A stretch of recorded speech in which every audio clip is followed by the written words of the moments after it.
Hello, everyone, and welcome to the Malthaus Games podcast. My name is Delton. I'll be your host today, and with me, as usual, is my lovely wife and yellow player, Haley. And I'm wondering where in the hell my spooky music is. It's not Halloween yet. It has been Halloween since August 15th. Since October. You said it yourself. Since October 1999, it has been a consistent Halloween in the Haley household. Thank you for tuning into episode 127. I already bought my pumpkins. The Malthaus Games podcast My bat wreath is up. is all about board games. I got pumpkin beer. Card games. I bought some funfetti. Dice games. Spooky kind. Tabletop games. And Margie has a bat costume. Role-playing games. It's Halloween in this house. And things of that sort. Spooky stuff. Okay, moving on from the spooky stuff, Haley. You know what's a great? No, you know what's great? no. You know what's great? What? That how our podcast schedule follows, I will get 3 weeks of spooky music this year. You will get 3 weeks of spooky music, but only if you shush it for a second. The 2nd, the 16th, and the 30th. Stop it. Stop it. Thunder. Okay, yes. Thank you for tuning in and listening about board games and the random shit and Haley annoying me with her wanting for it to be October. Pumpkin spice season. But we can't have pumpkin spice. Not from Starbucks. But I got me some Khalifa brand, and it was delicious. Oh, Califia. Califia. I think that's how you pronounce it. I don't know. Either way, it's vegan and it's pumpkin spice, and I'm living my best life, y'all. Happy Halloween, everybody. It is almost Halloween time, which means movie watching time. I'm going to try to do 31 horror movies that are new to me in the 31 days of October.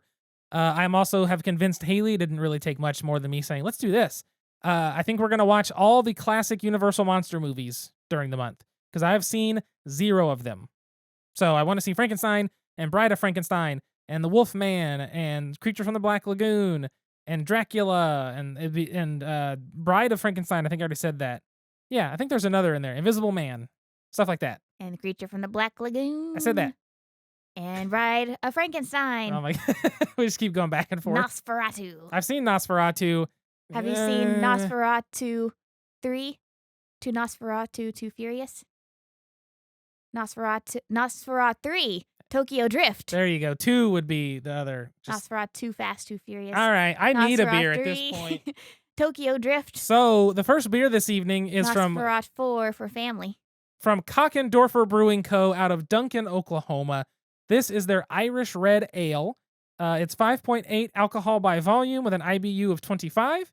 It says a beautiful reddish hue, toasted malt notes balanced with Magnum and Goldings hops.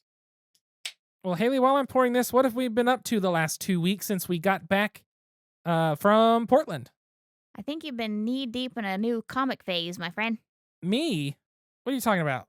The titty comic was just the tip of the iceberg. It was a free titty comic, okay? You've gotten many more comics since then. Delton always says he's like the most unlucky person when it comes to winning stuff, yet who won a computer case and has won like 3 comics in the last 2 weeks, including one $85 graded comic? It's only like $60. Still, he won it. It was a Ghost Rider one.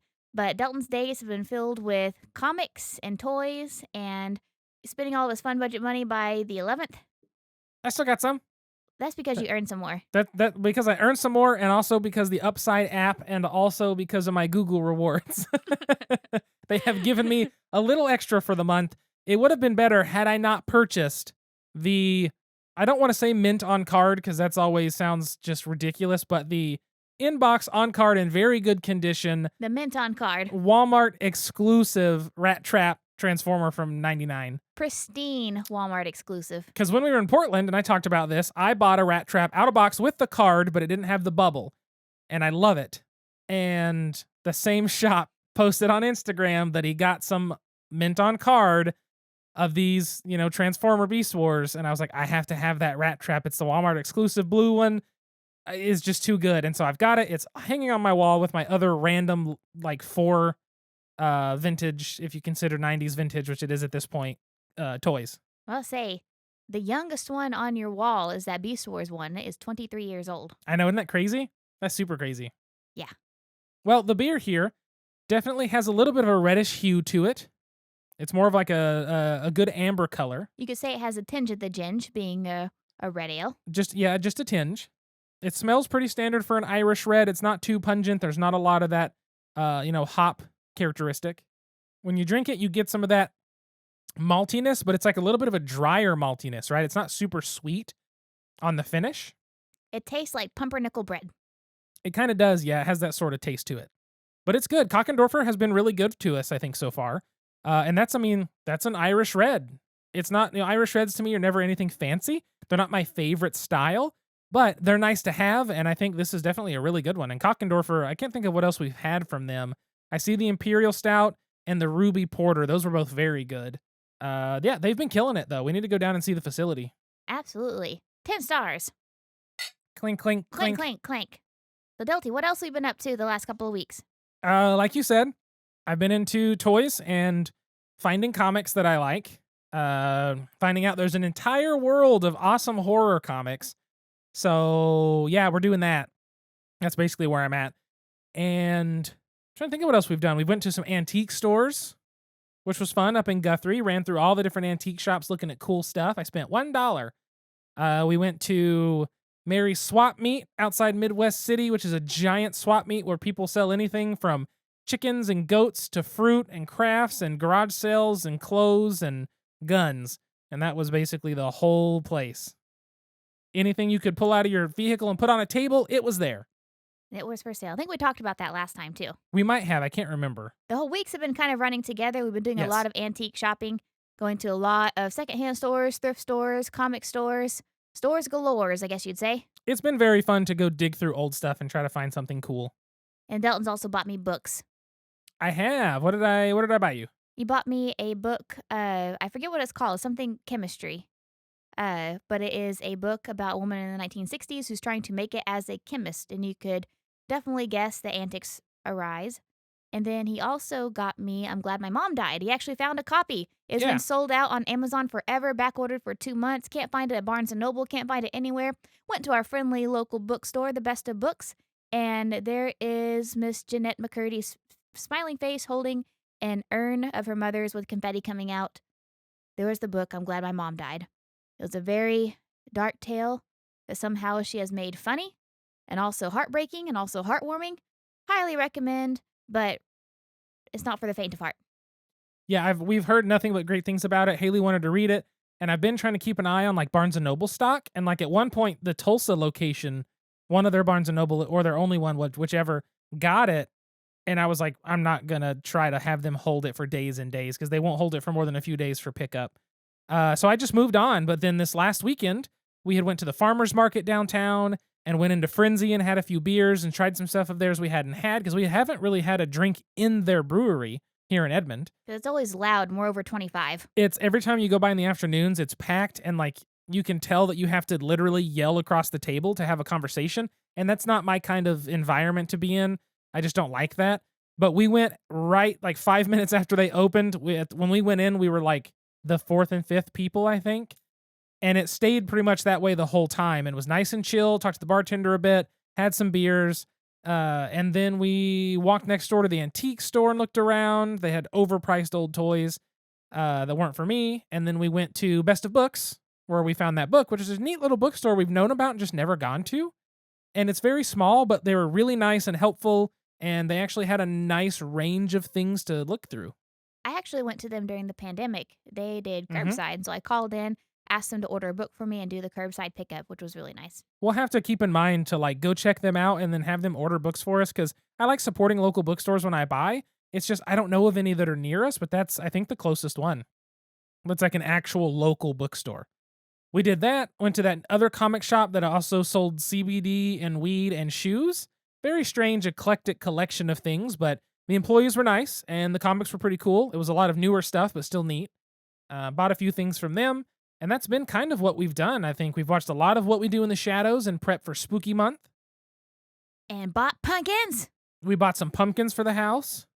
And we're going to get our Halloween stuff out on Sunday. Yeah, we'll get our Halloween decorations out. I've got some organizing in the house to do. I organized my computer room a while back. It's really nice now. And so we're going to keep organizing, cleaning stuff up, and try to get the house where we can decorate and rotate.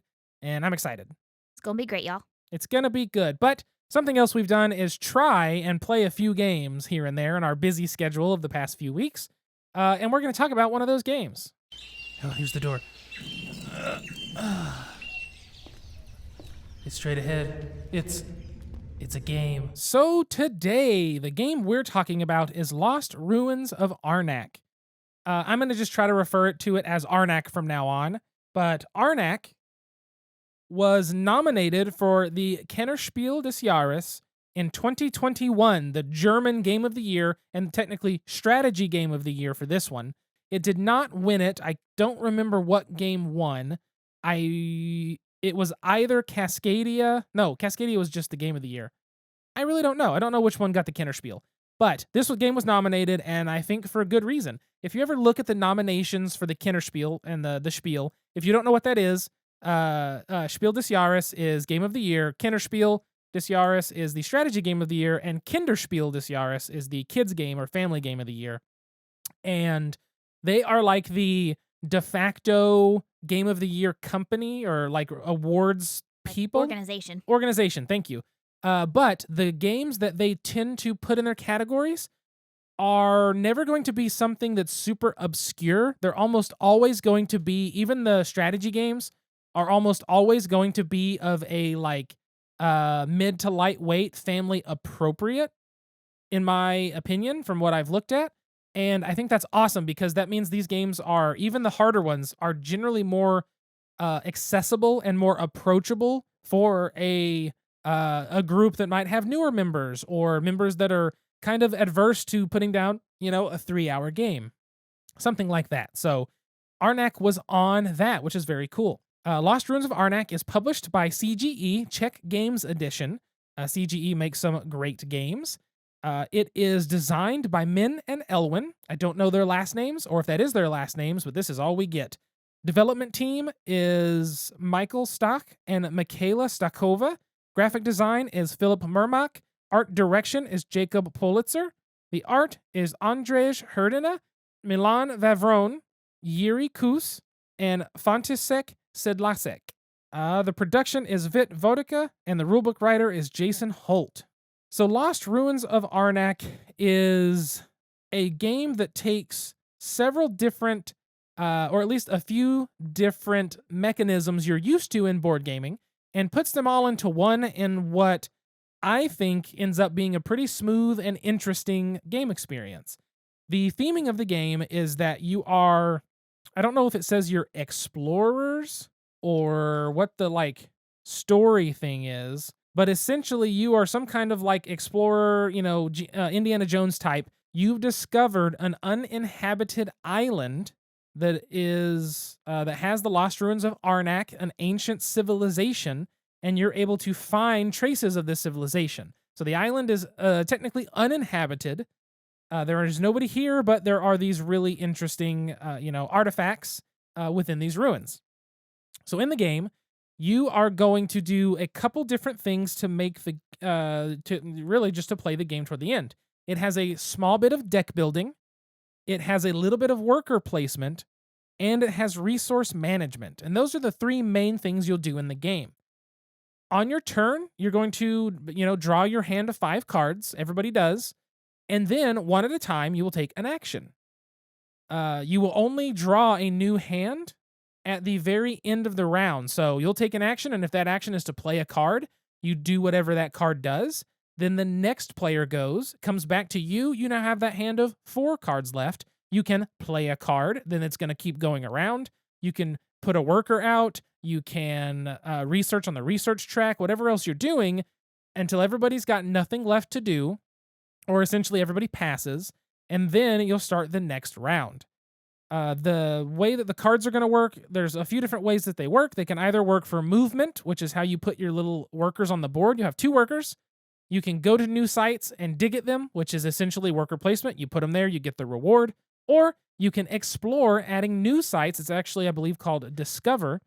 Adding new sites to the board, which can later be used as new worker placement sites that have a stronger or better benefit of going there. But that's really how the game's going to function. On your turn, you get 1 action, and then you get as many free actions as you would like. The free actions really make it where your turns can feel like you're doing a lot, even though you're not. You're like, I'll play this to get this, play this to do this to do that. And it's almost all something that's like, I'm missing this one resource, how can I get it? And the free actions are going to get you there. That's essentially, in my experience, kind of how I define the differences in the actions. Free actions will get you that last piece you might be missing, where your main actions are going to do all the other stuff. Earlier in the podcast, we talked about replicating an experience. And I really feel like this game does a really good job of replicating the experience of learning because there's one track where you have to do more reading before you can do more, or do more discovering before you can do more learning. And when it comes to the actual playing of the game, like you have to look at different areas in order to know what's there. You have to make sure the areas are safe before you can actually go there. Whenever it comes to your deck, at first you can draw 5 cards, but as you get more tools, as you get more resources, you're able to, draw from your knowledge deck not only more different kinds of knowledge, but more knowledge you can use at the same time. Yeah, it's really interesting because the research track you talked about, the research track is basically it's a way to gain points as well as benefits of assistance and more resources. But the research track, you have 2 tokens to move up it: a magnifying glass and a book. The book can never surpass your magnifying glass on how high up the track it goes because you have to see something before you write it down. That's how the game explains it. So your magnifying glass is going to go up and get places, giving you certain rewards. And then as you bring your book up the track as well, it's going to give you different rewards for hitting the same tiers. It's a pretty interesting little system. The very top of it is basically just the best points in the game out of one thing. If you can hit the top, that's a lot. But that research track is really interesting. And then, like Haley said, with your deck, at first you have 4 very basic cards where their only actions, aside from being movement for your workers, which I'll explain that in a little more detail, are going to be a fast action for getting a resource. Or you've got a couple fear, which are simply movement and negative points at the end of the game.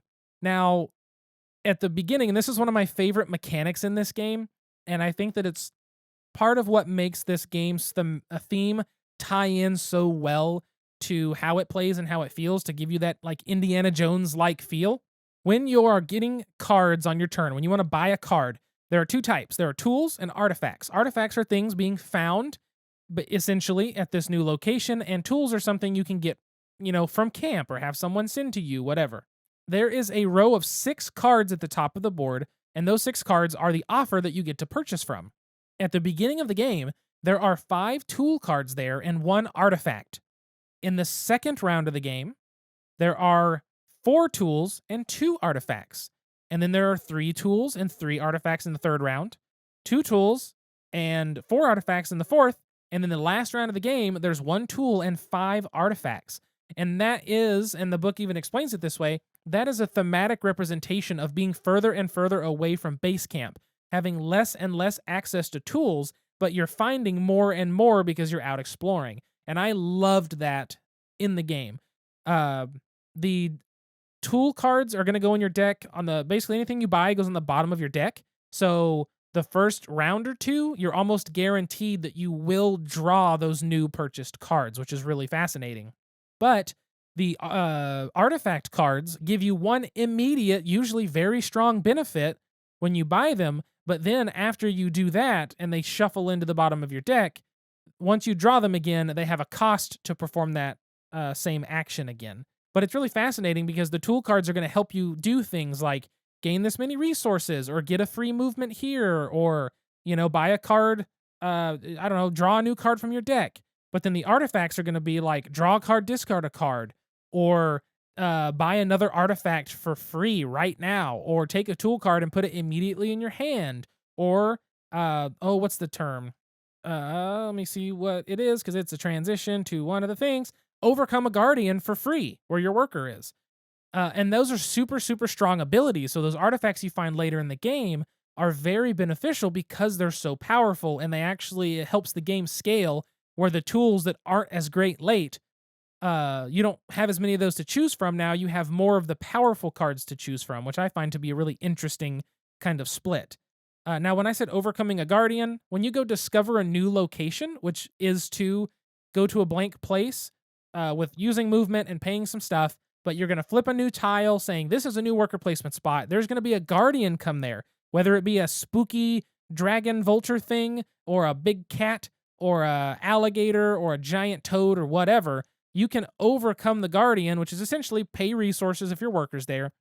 Guardian will give you a boon, something to benefit you. It's worth 5 points at the end of the game. And if you don't overcome a guardian, then if your worker's in that space at the end of the round, whenever everyone retrieves them, you take another fear card into your deck, which is bad. because fear is negative points at the end of the game and clogs your hand of 5, which is a very limited thing. All that being said, all these mechanics have such a good theme to them. You're discovering new sites, but there's some kind of guardian there that's blocking you from doing anything, and you have to shoo them away.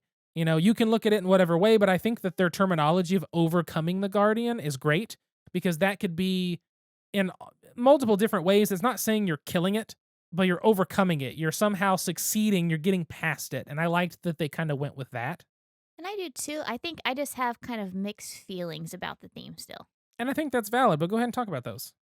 So, I want to say this is much better than the theme of Thebes, which we'll kind of talk about here in a little bit. But if you remember, Thebes is an archaeology game, and the cover just really says it all, where it is a very European dressed white guy in 1920s garb who is loading artifacts into like his bag or load his artifacts into something with non-white people who are kind of helping him load stuff.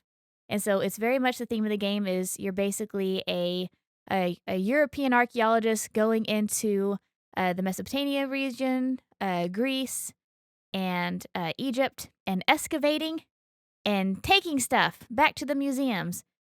And I feel like that is a very colonial view of archaeology, and one that was very much unfortunately prominent, as evidenced by the British History Museum. But this game, the Lost Ruins of Arnak, I really feel like they tried to do better. Like Delton said, it's not an inhabited island and whatnot. You're not actually taking them from people, and actually you're not even taking artifacts. You're just exploring and you're learning. But it still feels a little bit icky because you're in a place that is definitely not a European place. You're excavating for knowledge or having to overcome the guardians in order to get to the knowledge. It's basically stuff that it should not be touched, stuff that's not theirs. I just still have a lot of mixed feelings about it. I was telling Delton, I just really want one of these days somebody to make a board game, an archaeology board game, where basically you're just like, I don't know, excavating Graceland or something. Is that For sure. like, 'cause, I mean, think about it. Like if there was a board game where archaeologists from, I don't know, Australia or whatever come in and excavate the grave of George Washington, how would that feel? Or I know I said jokingly, but excavating the grave in the site of Graceland, like taking Elvis and his property back to Australia or whatever, that would feel kind of bad. And that's what archaeology games kind of feel like. And I know that Indiana Jones has always been one of my favorite movies, but now it's kind of problematic watching it, not as a 8-year-old. But I don't know. I have this theme feels like it's better, but it still has some of that we're not supposed to be here kind of feeling. There's some other people, some other content creators that have talked about that like, yes, this isn't colonialism, but isn't it? In a way, right? It's very interesting. I think that in terms of, so like, here's the goal of the game in the rulebook. It says your task is to lead an expedition to explore the uncharted island of Arnak and discover the secrets of a vanished civilization. You will equip your expedition with useful items, search the jungles for mysterious artifacts and intriguing archaeological sites, struggle to overcome the guardians of those sites, and, perhaps most importantly, piece together the fragments of Arnak's ruins into a coherent body of research that could lead to the discovery of the Lost Temple.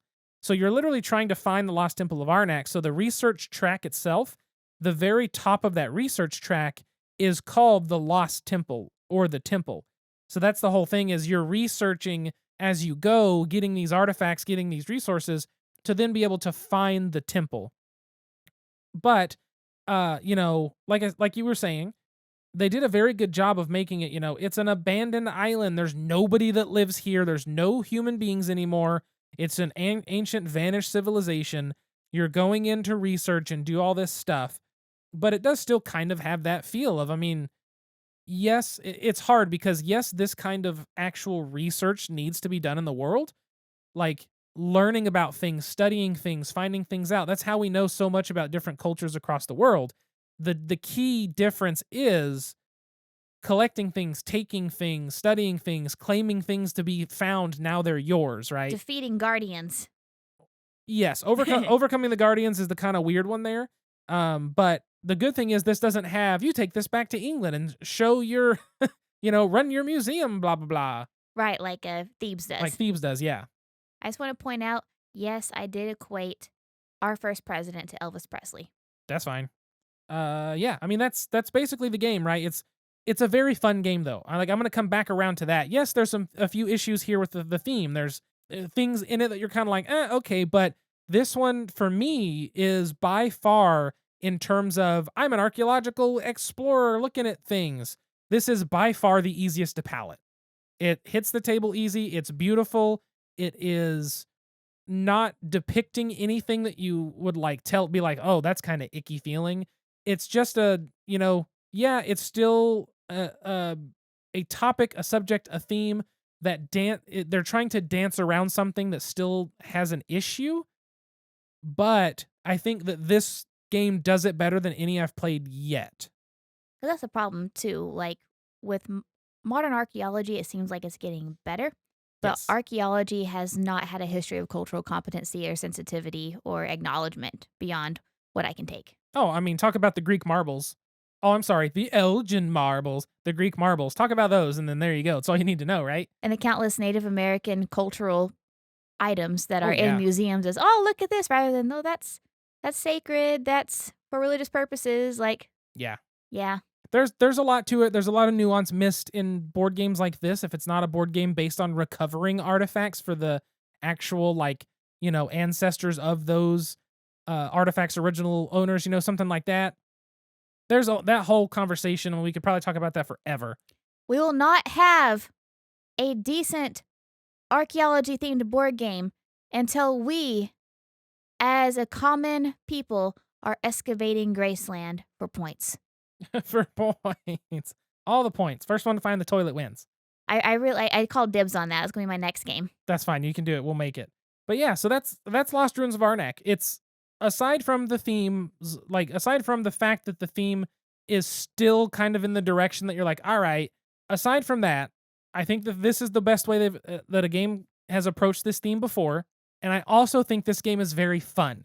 I find the deck building to be interesting and fun. The way you use the cards, I find the way that you discover new locations on the board using cards for movement, flipping them over, overcome the guardians, resource management, the research track.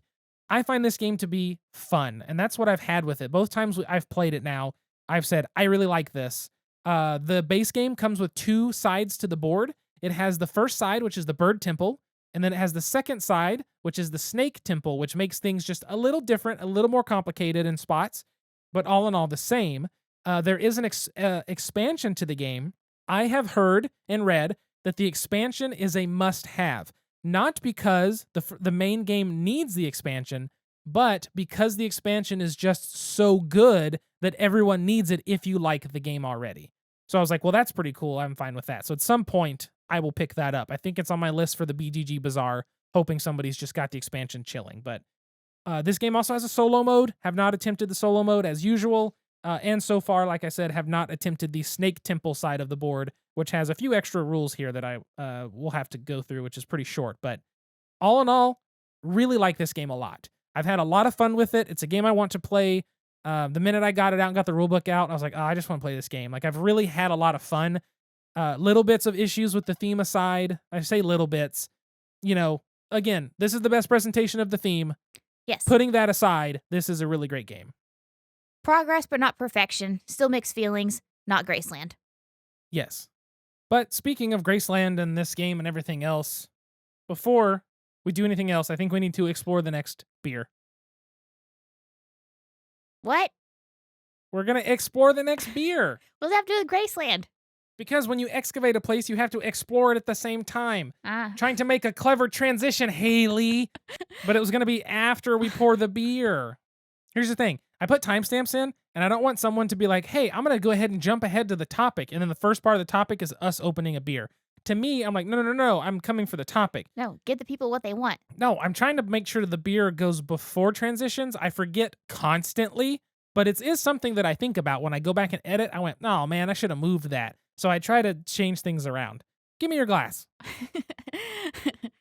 Won't you grace land my taste buds with the presence of this beer? How's that? That's a transition for you. Bam. Clever. You're sleeping outside. Give me a tent. Actually, I might be sleeping outside. It sounds amazing. It's like 68, 69 degrees. It's nice out. Nice. It's officially nice weather in Oklahoma. Remind me next time to get 2 regular glasses because I can't tell if one's got more. I think I keep having more than you. You definitely keep giving yourself more and than I'm me. trying not to, but it's really hard because my glass is short and stumpy. Just pour some of yours into mine because it's my favorite beer of all time. All right, hang on. You're taking more of it. So the beer for today, the second beer for today, is Pumpkin Ale from Dogfish Head. We had this exactly 24 episodes ago, so says our Excel sheet. We did. This is a brown ale brewed with pumpkin and spices. It is 7% alcohol by volume, a redesigned, not as cute, but awesome and spooky label. Dogfish Head, as always, knocking it out of the park with everything. This is my most favorite beer of all time. I love this beer. I get it every year. It is something I look forward to. I went looking for it the other day, and I found one liquor store about 10 miles away that actually had 1 6-pack left, and I nabbed it for you listeners and for my taste buds. So please enjoy this moment with us. Even though we've had it before, it's worth having again for the beginning of getting into spooky month. Not quite there. Spooky month. But yes, it smells like pumpkin spice. But here's the thing. It's got a nice, clear, crystal clear, like amber color to it, which I love. But here's the thing about this beer. A lot of pumpkin spice shit is more spice than pumpkin. It's more novelty. It's a very novelty. It's a pungent, like it's almost like how banana flavored candy does not taste like banana. It just tastes like this fake banana flavoring. Well, that banana is an extinct banana. I can talk about that forever. That's true, but okay, grape. Grape flavored candy does not taste like a grape, right? That's how a lot of pumpkin spice shit is. It's like, this is pumpkin spice. You're like, that's not what pumpkin spice tastes like. You guys have cranked this to 11. It's killing me. And it's all sugar. But Dogfish Head nails it because it tastes like pumpkin pie, but like toned back a little. It's like they brewed beer with your grandma's pumpkin pie. They've just nailed it. I don't know how they do it. They kill it every time they do something. And this tastes like pumpkin pie. It's not too sweet. It's not too bitter. There's not a ton of that clove in there. You know, there's not a ton of all those spices, but they've just hit it on the head. And I love Dogfish Head. They ship nationwide too. Like, this is out of Delaware, so y'all should be able to find it in your friendly local liquor store. Highly recommend it. Have you a 6-pack or just get you a Starbucks Frappuccino on the way home. There you go. And then I'm going to let this beer explore my intestines as we move on to the topic. Yep. I feel like the sales for Dogfish Head Pumpkin Ale went up 800% after my review and down 900% after your review. I want this beer to explore my insides like nobody has before. That's where we're at. Sounds like the Pokemon theme song, and I don't like it. I want to be explored by beer like no one ever has. Bam, bam, bam. This There's a beer fan is fiction about in this my somewhere. mouth. It's Ooh. now that's gonna rhyme weird. The whole thing's weird. I don't know how to fix it. Either way, pumpkin beer's good. Let's move to this topic already. We're here. Let's doing it. Let's go. Hey, what can I get you? I'd like a topic. Any special way? Make it a top shelf topic. Coming up. Enjoy. It's going to be on Wattpad Monday morning. Wattpad? Yeah. Fan fiction site. Wattpad. Someone's going to listen to this on Sunday. Is this something that Allison told you about? No, it's something that How did you learn Wattpad? every teenage girl had a Tumblr in 2009 knows what Wattpad is. Uncultured swine. Tumblr's a problem. Okay, so our topic for today on this apparently long episode is exploration. Now, we literally bounced around 4 or 5 ideas for the topic for this episode, and the problem is several of them were sort of duplicated topics from other episodes that we've done, and some of them just didn't feel like we kind of didn't have enough on it, that we felt like it was a good enough topic to truly dive into and get into. It was basically me sitting across from Delton while he's eating toast saying, what about this? And he goes, no. I said, okay. Yeah, that's pretty much how it went this morning. But it's been a struggle to figure out a topic for this because it's a game with mechanics we've covered. It's a theme that we knew we would talk about during the game, but also we've talked about, sensitive themes. We've talked about doing themes correctly. We've talked about theme tie-ins to mechanics. So it was like, what can we do that's slightly different, kind of? And we want to talk about, it sort of is a bridge of kind of everything, of exploration in games, and the presentation, the mechanical aspects, some way of how exploration is presented in board games and which ones work well. And hopefully that's a fun topic for y'all to listen to. But something that Lost Ruins of Arnak does really well with his exploration is it makes it feel like mechanically they're actually doing something to kind of explore these areas, right? So when you are exploring or discovering a new area on the board, you will have to pay movement cost with the cards in your hand by discarding them with no other abilities on them. And the different places you go either take footsteps, walking, they can take boat, they can take car, or they can take airplane. An airplane is kind of a wild, it can cover everything. The boats and the cars are either their own thing, or they also can cover the walking underneath it, and walking is by itself. So sometimes you want to go to explore a new place, it's going to take 2 cars. You have to burn 2 cards from your hand that have cars on them, or you can have a tool that you bought that gives you 2 cars, something like that, right? You're gonna pay with that movement cost. You're gonna pay a number of compasses, which is one of the resources in the game. Then you're gonna put your worker where he's supposed to go. You're going to take the the rune tile, I think is what it's called, the little rune from that space, gain its benefit. Then you're going to take a new location tile, flip it face up on that spot, giving you a new worker placement tile, giving you that reward as if you just placed your guy, and then you place a guardian down. So there's some interesting things happening there, like quite a bit at once, but the fact that you have to consider the movement of where you're going, you're gaining something for discovering it, you're gaining the benefit of being just going there, whether you discovered it or not, right? When you discover it, you get it as if you just went there. But you also, being the first person, now you've, awoken the guardian that you have to overcome on a later turn if you have the resources. Otherwise, you're going to get a fear at the end of the round. And I feel like that little bit of like exploring like that just feels so nice, because it feels like, the artwork's pretty and the creatures are cool and the way you get benefits, and you want to be the first to explore because it's a strong action. You get a lot of stuff for being the first to discover a new location. And so I feel like Arnak does a really good job bringing in that exploration, because that's like half of the game. Another game that does that is also a similar theme is Escape Curse of the Temple.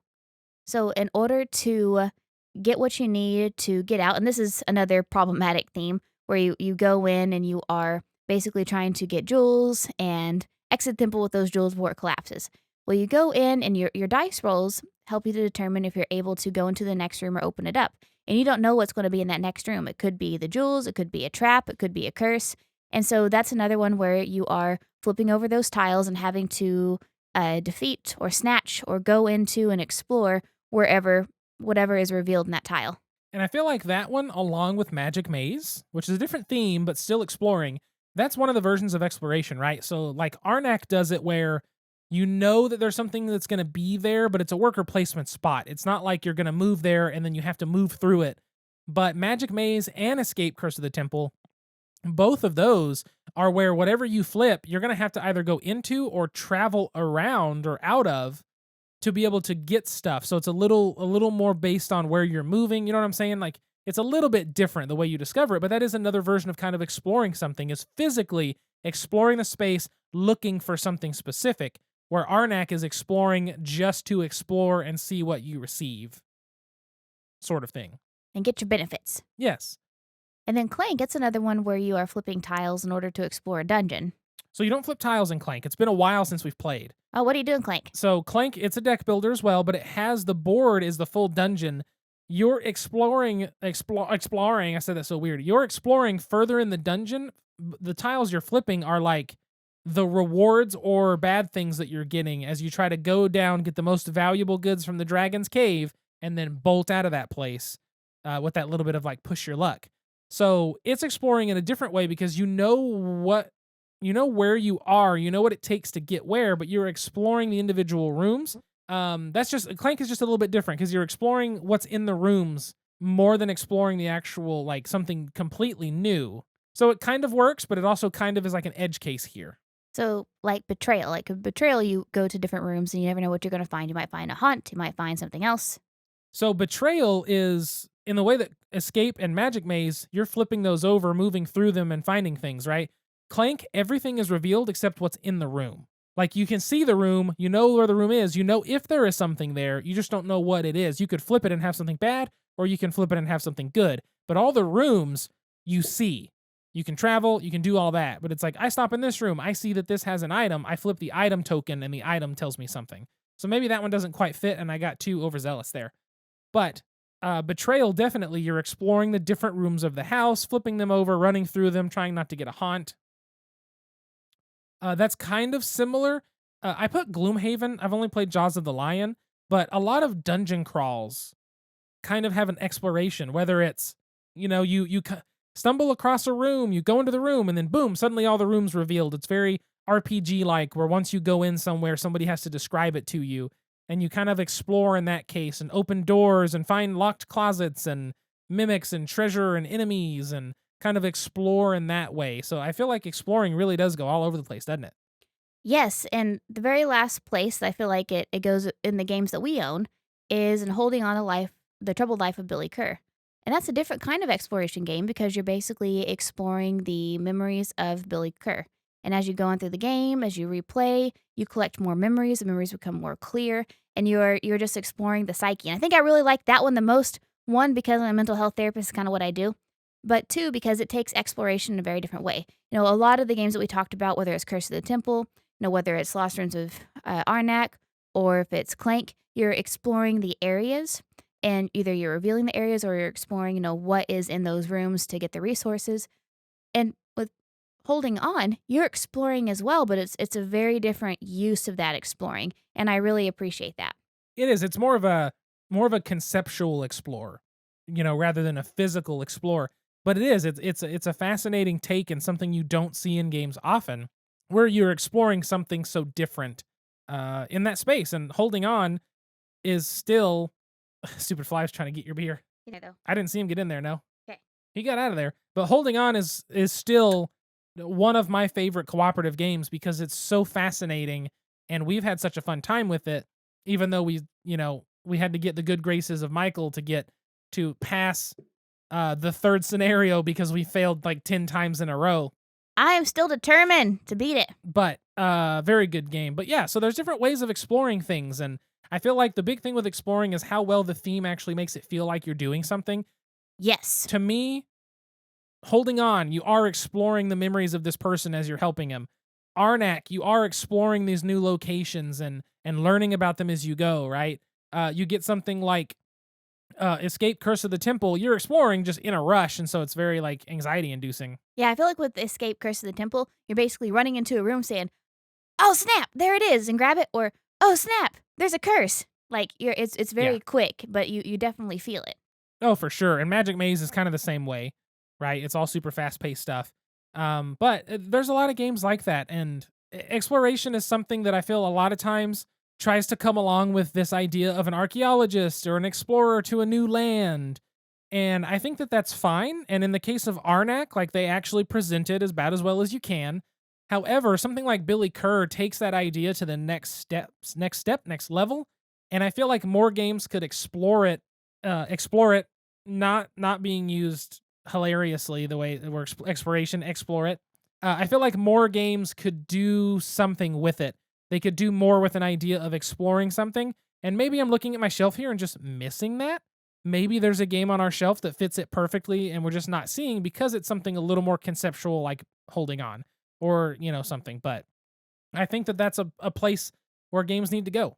There is something that you said that I disagree with. Mm-hmm. You said that Lost Ruins of Arnak is about the best you can do with archaeology theme. Yeah. Exploring Graceland. Okay, maybe. But it would have to be Graceland in the year 2300.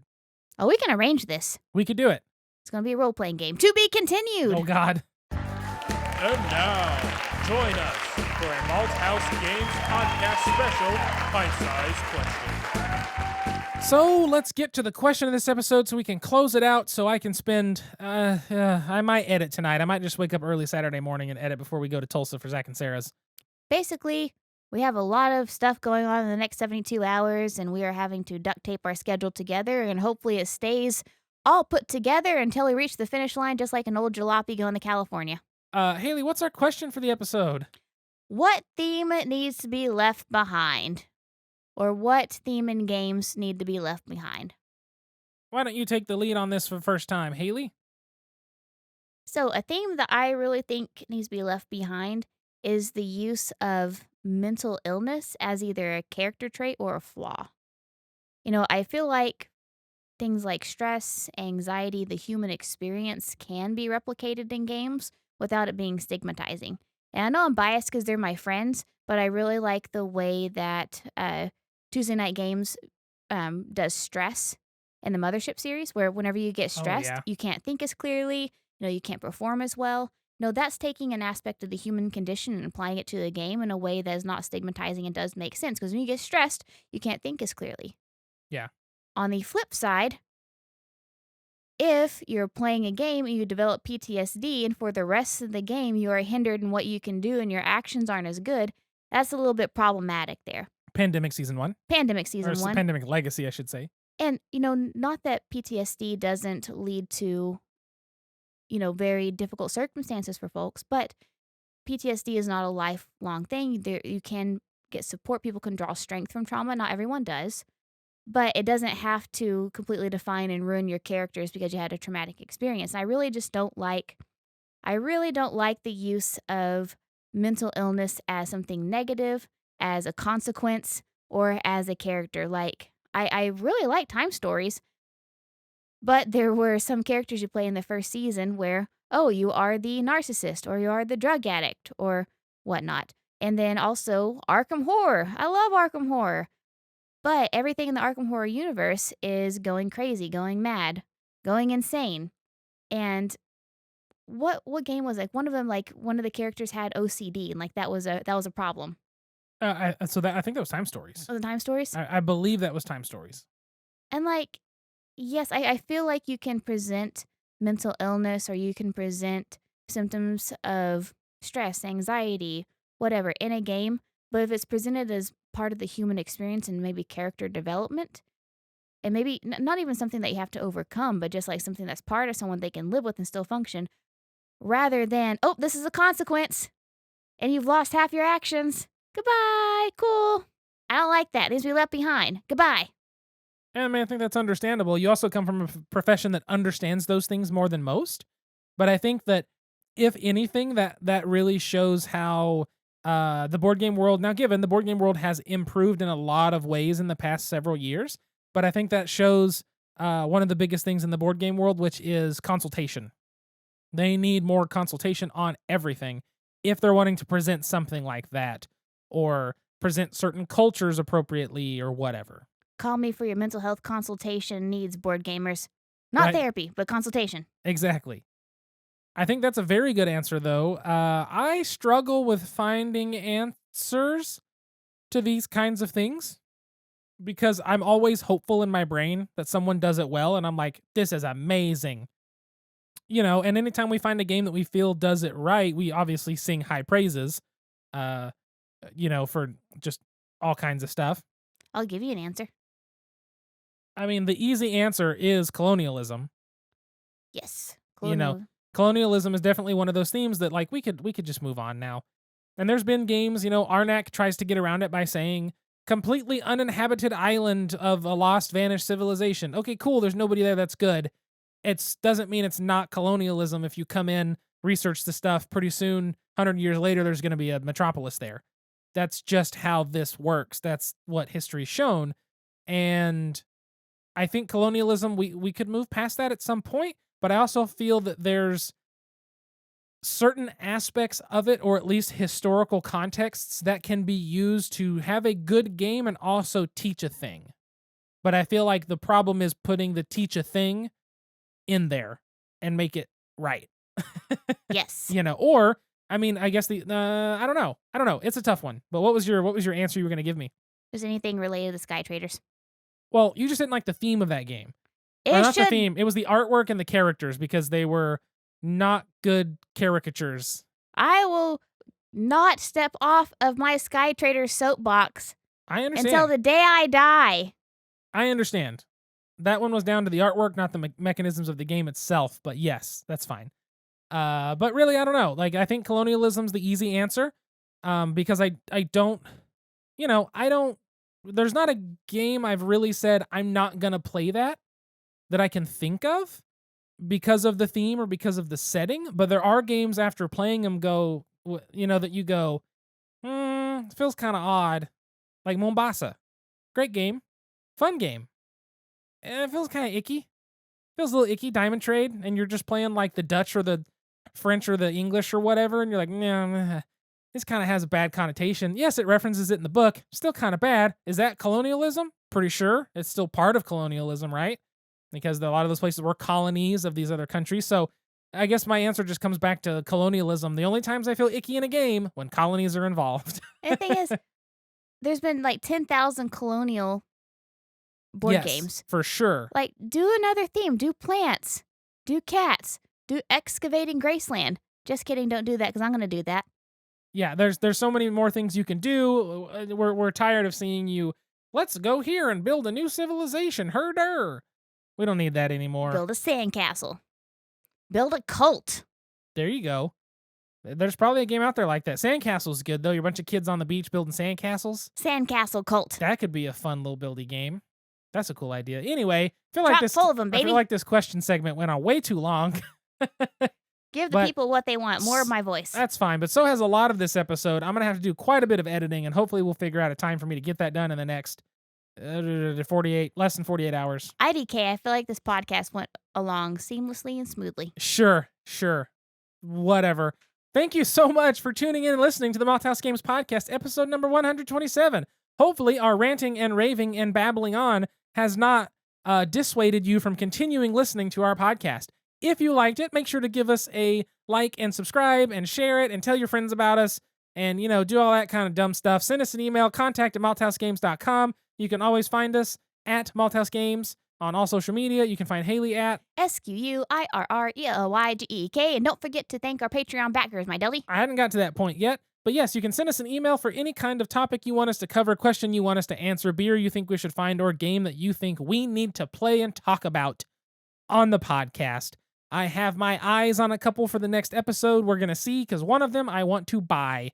And fun budget money's been running low, so I probably won't, but we'll see what happens. Maybe Haley will be really nice and I can blink and she can buy it for me. But I already gave you $10 extra. I mean, that's true. But yes, so big shout out to our Patreon patrons. Thank you so much to Allison, Alan, Jennifer, and Cliff. Thank you for supporting us on Patreon at the level in which you get shouted out on the podcast. We have plenty of other patrons on our Patreon. You can find all of that information at patreon.com/malthausgames. So thanks to all of them, they make this podcast continue to improve in quality over the years and give us ways to do all kinds of different new stuff that we've dabbled in and planned for and all that crap.